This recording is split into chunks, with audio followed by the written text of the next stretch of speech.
Hello everyone, this is Tamanpreet Kaur and I welcome you all to this YouTube channel. सरकार के खिलाफ उठती हुई बुलंद आवाजों को दबाने के लिए हमारी सरकार ने 3 नए बिल या एक्ट पास किए हैं। जैसे कि अब फार्मर प्रोटेस्ट हो रहा है, उनकी आवाजों को दबाने के लिए हमारी सरकार उनके ऊपर टीयर गैस फेंक रही है, उनके ऊपर गोलियों से वार किया जा रहा है। और हमें इस सब के बारे में सिर्फ इसलिए पता लग पा रहा है क्योंकि जो लोग वहां पर प्रोटेस्ट पर जा रहे हैं वो लोग अपना मीडिया अपने साथ लेकर जा रहे हैं, वो खुद वो सब वीडियोस पोस्ट कर रहे हैं, जिनकी वजह से हमें ये सब चीजों के बारे में पता चल रहा है। पर थोड़े टाइम के बाद ये भी बंद हो जाएगा और आगे भी अगर कोई प्रोटेस्ट होता है हमें उसके बारे में कोई न्यूज भी नहीं पता चल पाएगी। हालांकि हमें ये सब चीजों के बारे में गोदी मीडिया से तो पता नहीं लग रहा, पर सोशल मीडिया की मदद से पता लग रहा है और थोड़े ही टाइम के बाद इसके ऊपर भी एक मास्टर स्ट्रोक लगने वाला है। हालांकि गोदी मीडिया तो सरकार की जय जयकार हर वक्त करती ही रहती है और अब सरकार का टारगेट बन रही है कुछ इंडिपेंडेंट मीडिया, जहां पर लोग अपनी आवाज उठाते हैं और सरकार से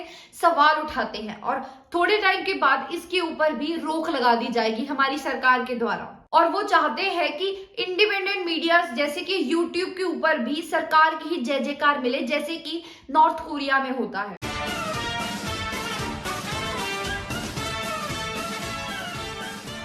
तो आइए जानते हैं ये कौन से 3 एक्ट्स और 3 बिल्स होंगे जो हमारी सरकार लोगों की आवाजों को दबाने के लिए लागू करेंगे। तो आइए शुरू करते हैं। ठीक इलेक्टोरल बॉन्ड्स की तरह ये सारे काले कानून कुछ इस तरीके से लाए जा रहे हैं कि इंडिपेंडेंट जर्नलिज्म का दम घुट जाए और जब तक सुप्रीम कोर्ट इन लॉज की सुनवाई करेगी 5 साल के बाद, तब तक तो बहुत देर हो चुकी होगी। और इनको कुछ इस तरीके से लाया जा रहा है कि सरकार कुछ ऐसा गेम प्ले करे और हमारी जो जनता है उनको इसके बारे में कुछ पता न चल सके। Broadcasting services regulation bill, telecommunication act, digital personal data protection act, ये है वो 3 काले डिजिटल एक्ट जो हमारी गवर्नमेंट अप्लाई करने वाली है लोगों के ऊपर। अगर कोई इंसान कोई भी गलत चीज पोस्ट करता है या हमारी गवर्नमेंट के बारे में कुछ गलत पोस्ट करता है तो उनके बायोमेट्रिक इंफॉर्मेशन से उनको ढूंढ लिया जाएगा और उनके ऊपर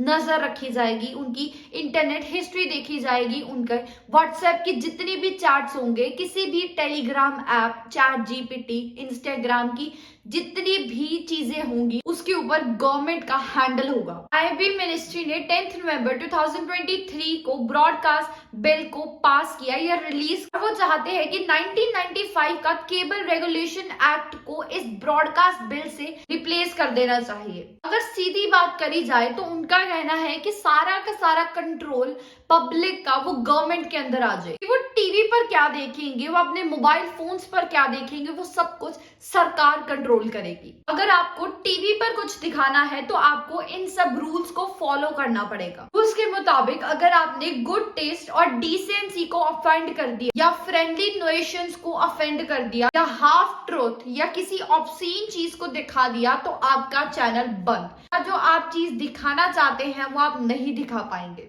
आज के टाइम पर YouTube और डिजिटल चैनल्स टीवी सीरियल से इतने ज्यादा पॉपुलर इसलिए हैं, वो इंडिपेंडेंटली अपने प्लेटफॉर्म पर बोल सकते हैं। हालांकि उन्हें एक लॉ के दायरे में ही बोलना पड़ता है, पर वो खुलकर अपने पॉइंट को रख सकते हैं, वो किसी से सवाल पूछ सकते हैं या गलत के खिलाफ खड़े हो सकते हैं विदाउट एनी लाइसेंस या किसी से कोई परमिशन लिए बगैर। लेकिन ये तो एक प्रॉब्लम है हमारी सरकार की, जिसके बीच ब्रॉडकास्टिंग बिल में 2 सेक्शंस लाए जा रहे हैं। एक सेक्शन 19 ओटीटी चैनल्स के लिए लाया जा रहा है, दूसरा सेक्शन 20 डिजिटल मीडिया के लिए लाया जा रहा है। ओटीटी प्लेटफॉर्म्स के लिए एक रजिस्ट्रेशन फॉर्म फिल करना मैंडेटरी होगा, जिसका साफ साफ मतलब है कि सरकार का कंट्रोल हर एक चीज पर, ओटीटी प्लेटफॉर्म्स पर भी सरकार का कंट्रोल चाहिए। अगर किसी ओटीटी प्लेटफॉर्म ने कुछ ज्यादा गाली गलौज दिखा दिया, सुप्रीम कोर्ट की गवर्नमेंट के ऊपर कुछ सवाल उठा दिया तो उनका लाइसेंस रद्द हो जाएगा और उनका प्लेटफॉर्म वहीं पर बंद। जैसे कि अब बॉलीवुड को एक गवर्नमेंट प्रोपेगेंडा बनाने की कोशिश है हमारी गवर्नमेंट की, वैसे ही ओटीटी प्लेटफॉर्म के साथ भी किया जाएगा। अनुपम खेर, परेश रावल और कंगना का ही राज ओटीटी प्लेटफॉर्म्स पर होगा। अगर किसी इंसान ने अपने चैनल या अपनी वीडियो में सरकार के खिलाफ कुछ पोस्ट किया या उनसे कोई सवाल पूछा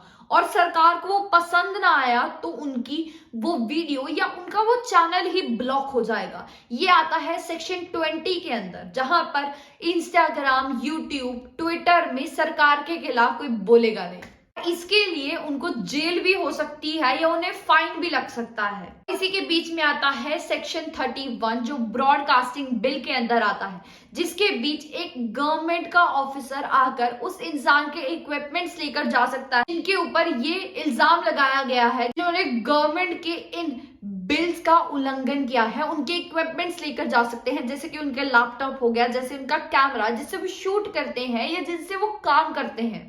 हफ्तों पहले जब पटना में जॉब वैकेंसीज को लेकर लोगों ने प्रोटेस्ट किया, गवर्नमेंट ने यूट्यूब को कहा कि प्रोटेस्ट की सारी वीडियोस हटा दो, ये प्रोटेस्ट वायरल नहीं जाना चाहिए। जिससे एक एग्जांपल तो सेट हो गया है कि ये ब्रॉडकास्टिंग बिल शुरू होने लग गया है। क्या पता अब जो फार्मर प्रोटेस्ट हो रहा है उसकी भी की सारी वीडियोस यूट्यूब से उड़ जाए, या जो अब लखनऊ में प्रोटेस्ट हो रहा है पेपर लीक के बारे में। दरअसल उत्तर प्रदेश के लखनऊ में 17 से 18 फरवरी को एग्जामिनेशन होनी थी उत्तर प्रदेश की पुलिस में भर्ती होने के लिए, जिसके पेपर्स कुछ बच्चों के द्वारा लीक कर दिए गए। वहां पर स्टूडेंट्स ने प्रोटेस्ट किया कि री एग्जामिनेशन होने चाहिए। हमें देखने को मिल रहा है कि इस लखनऊ प्रोटेस्ट के अभी से ही कुछ वीडियोस रिमूव होने लग गए हैं यूट्यूब से। टेलीकॉम बिल 2023 के बीच सरकार को इतनी पावर मिलती है कि वो किसी टॉपिक को ही हटा दे पूरे के पूरे इंटरनेट से। उस चीज की चर्चा इंटरनेट पर हो ही ना, उस चीज की वीडियो या कोई भी फोटो, कोई मैसेज पब्लिक तक है वो पहुंच ना पाए और वो मामला वहीं के वहीं दब जाए। फैक्ट ट्विटर पर जो इंसान किसानों के हक के लिए लड़ रहे थे, उनके लिए आवाज उठा रहे थे, उनके अकाउंट सस्पेंड कर दिए। इतनी ज्यादा भारी तादाद में ये सारे अकाउंट ब्लॉक किए गए कि ट्विटर को भी आकर बोलना पड़ा। आपने हमें बोला कि इन लोगों के अकाउंट सस्पेंड कर दो, पर इतनी भारी तादाद में इस चीज से सहमत नहीं है। और अगर आपको अपने देश की इस हालात से कोई भी फर्क नहीं पड़ता, या आप किसी भी न्यूज चैनल या ओटीटी चैनल से आपको कोई रिलेशन नहीं है, आप वो चीज देखते ही नहीं है, पर वो आपके लिए भी लागू हुआ। सेक्शन 29 का कहना है ब्रॉडकास्टिंग बिल कि ये बिल हर एक इंसान जो सोशल मीडिया यूज करता है उसके ऊपर लागू होता है। मान लीजिए अगर कोई रील पर आप किसी इंसान से सवाल करते हैं या वो रील वायरल हो जाती है, तो वो आपके ऊपर भी वायलेशन का एक्ट लग सकता है। पुलिस आपके घर भी पहुंच सकती है और आपका इक्विपमेंट्स भी लेकर जा सकती है। तो हमारी सरकार का एक प्रोपेगेंडा है कि वो चाहती है पब्लिक है वो आवाज उठाए ही ना। जैसे कि आपके फ्रीडम टू स्पीच और फ्रीडम टू राइट के लॉ को खतरा है, वैसे ही आपके प्राइवेसी को भी खतरा है। यहाँ व्हाट्सएप के एंड टू एंड इंस्क्रिप्शन पर भी सरकार का नाम होगा, ये चीज बंद कर दी जाएगी। अगर 2024 के जनरल इलेक्शंस में बीजेपी जीत गई तो ये मास्टर स्ट्रोक जल्द ही लोगों के ऊपर जारी कर दिया जाएगा, वो भी बहुत भयानक तरीके से। अगर आपको ये वीडियो इन्फॉर्मेटिव लगी हो तो subscribe to this channel and like this video. Thank you.